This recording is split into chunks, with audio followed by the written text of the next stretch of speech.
Vous savez ce que vous devez faire? Vous devez prier. Vous devez prier et veiller.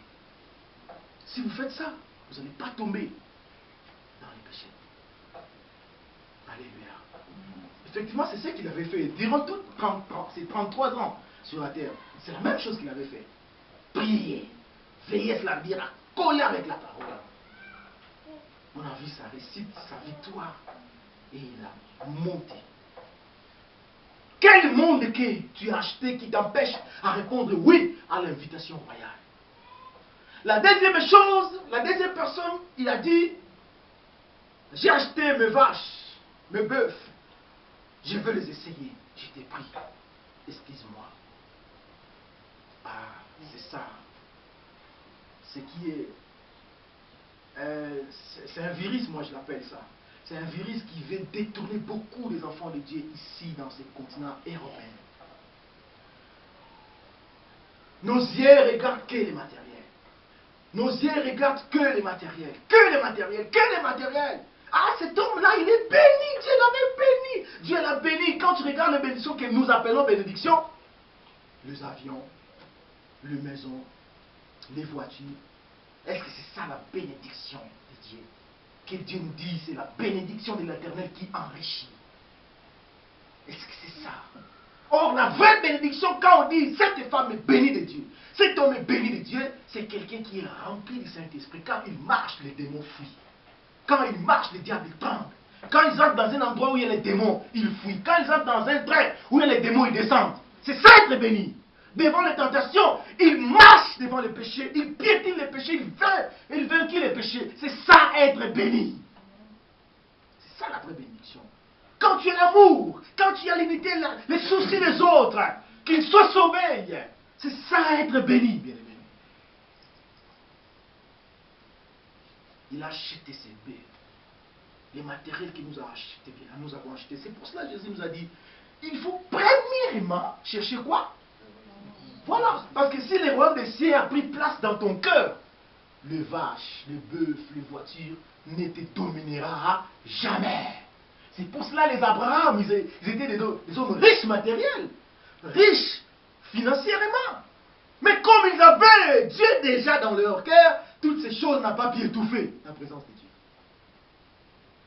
Toi, tu n'as pas encore le Saint-Esprit, tu n'es pas encore sauvé, tu n'as pas encore les royaumes de Dieu dans ta vie. Quand tu pries, Seigneur, tu as dit dans ta parole, tout lieu foulera mes pieds me sera donné. Tu as dit dans ta parole, je te bénirai, j'ai besoin de me bénir, j'ai pas de voiture, j'ai pas ça.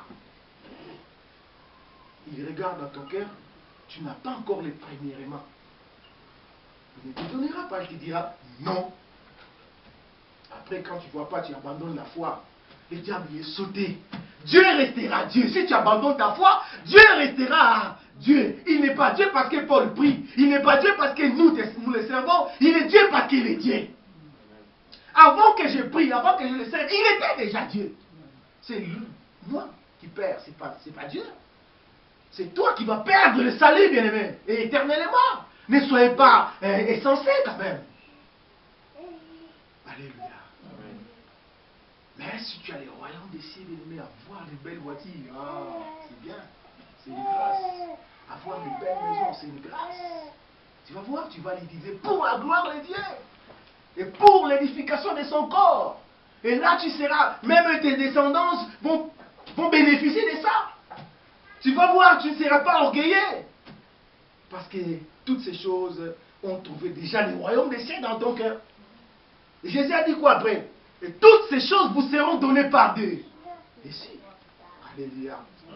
Et la troisième personne, c'est le pire des excuses. Il a dit, je viens de me marier et je ne peux pas répondre à ton invitation.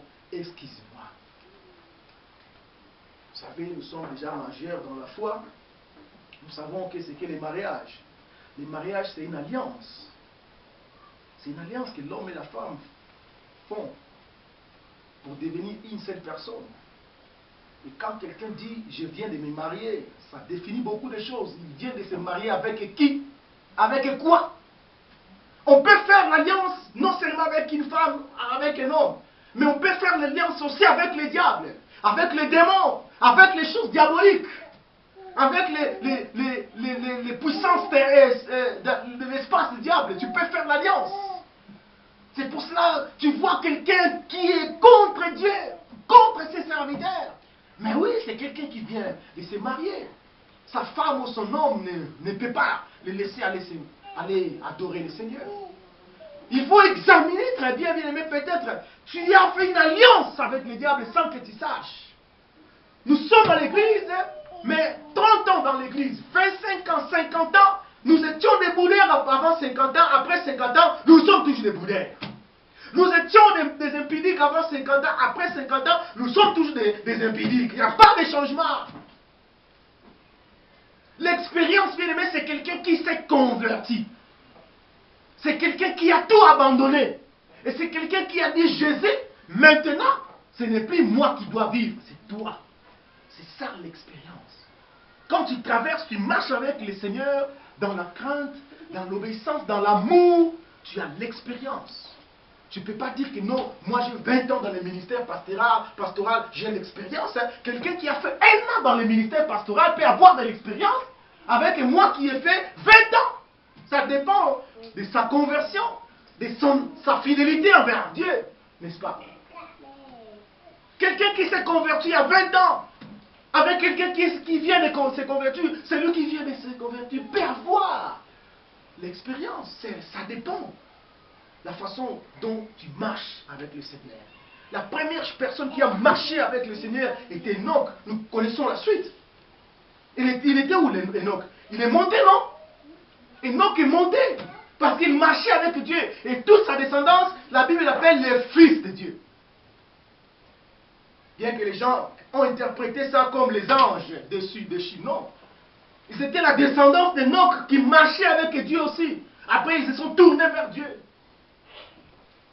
Bien-aimé dans le Seigneur, est-ce que tu n'as pas fait l'alliance quelque part avec le diable qui t'empêche d'avancer, de croître spirituellement pour que tu puisses voir la main de Dieu? C'est 3 ans, plutôt 1 an seulement, c'est trop dans la vie chrétienne. Tu dois vivre la main de Dieu dans ta vie. 1 an, c'est trop. Un chrétien, un enfant de Dieu doit, obligé, vivre la main de Dieu. Mais il y en a qui ont fait 30 ans, ils n'ont jamais vu la main de Dieu. Quand ils voient ou écoutent un homme qui dit Dieu m'a dit, Dieu m'a parlé, ils rigolent. Pour lui, c'est la folie. Ok, c'est la vérité. Comment c'est Dieu qui n'a pas des oreilles peut créer les hommes avec les oreilles? Plutôt, comment un Dieu qui n'écoute pas peut créer les hommes avec les oreilles? Comment c'est Dieu qui ne parle pas peut créer les hommes avec la bouche? S'il a créé les hommes avec la bouche parce que c'est un créateur qui parle. Il a créé les hommes avec les yeux, parce que c'est un Dieu qui voit.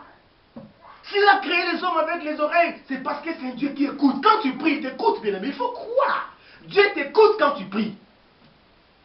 Et quand tu crois cela, tu verras ce que tu demandes. Ça va arriver. Excuse-moi. Et le maître très édité, il a dit à ses serviteurs, écoute, sortez dehors maintenant. Cherche-moi les boîtiers. Les pauvres, les malheureux, fais-les entrer. Et quand il est parti vers ces hommes, ceux qui mettons dans cette lecture, ces hommes, ces boîtiers, ces pauvres, ils ont accepté d'entrer. C'est la même chose avec les temps de Noé. Noé, prédicateur de la justice, il est sorti quand Dieu lui avait donné cette vision de construire une arche. Il a commencé à évangéliser. Venez! Dieu va détruire ce monde. Venez, faisons l'arche.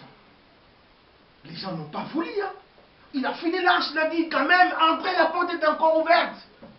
Bien aimé, le corps du Christ est encore ouvert.